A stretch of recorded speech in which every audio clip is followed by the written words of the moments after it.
আপনারা দেখছেন এবিপি অশান্তি, মানুষের সাথেও থাকে না, মানুষের পাশেও থাকে না। নমস্কার, আমি হচ্ছি রাহুল এবং আমি এসেছি এবিপি অশান্তি থেকে। এবং এই শীতকালে কি কি অশান্তি ঘটাচ্ছে জনগণ সেটা আমরা নিজের সচকে দেখে নেব। ক্যামেরাম্যান ভজার সাথে আমি রয়েছি। বাইগান।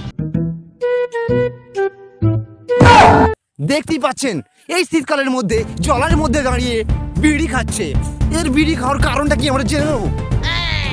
আপনি এই জলার মধ্যে দাঁড়িয়ে বিড়ি খাচ্ছেন কেন, আমাদের দর্শক জানতে চায়। তোর বাবার কি হয়েছে? গান মারাতে হয়েছে নাকি? এখানে মারা যাও, মারা এখান থেকে।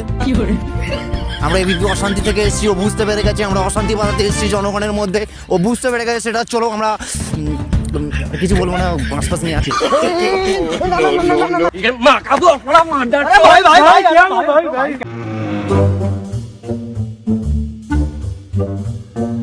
দেখতেই পাচ্ছেন এই শীতের মধ্যে একটি ব্যক্তি আগুন চালানোর চেষ্টা করছে। এটা আদিম যুগের আগুন চালানোর মতো নয়, এটা দিশাই কাঠি দিয়ে ঘষে ঘষে আগুন চালানো। তো চলো আমরা ওর কাছ থেকে জেনে নেবো কেন আগুন চালাচ্ছে।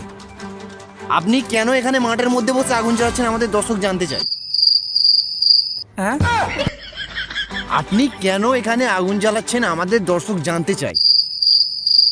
হ্যাঁ, আরে বলছি আমাদের দর্শক জানতে চায় আপনি মাঠের মধ্যে আগুন কেন জ্বালাচ্ছেন। চুপ আছো কেন? কিছু তো বলো। বলছি আপনি কেন আগুন জ্বালাচ্ছেন মাঠের মধ্যে, এটা আমাদের দর্শক জানতে চায়। গুঙ্গা বুঙ্গা আছো নাকি? কিছু দর্শক লোকটা মনে হচ্ছে কালা চোদা আছে। তো যাই হোক, আরে আরে না না না না না, ভুলে গেছে আর বলবো না, আর বলবো না।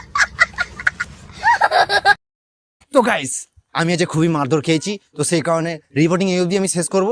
এবং এর পার্ট 2 এর তারে অবশ্যই কমেন্ট করে জানিয়ে দেবে, ঠিক আছে? আর অবশ্যই দেখতে থাকুন আমাদের এবিপি অশান্তি, মানুষের সাথেও থাকে না, মানুষের পাশেও থাকে না। অবশ্যই দেখতে থাকবেন আর সাবস্ক্রাইব করে দেবেন।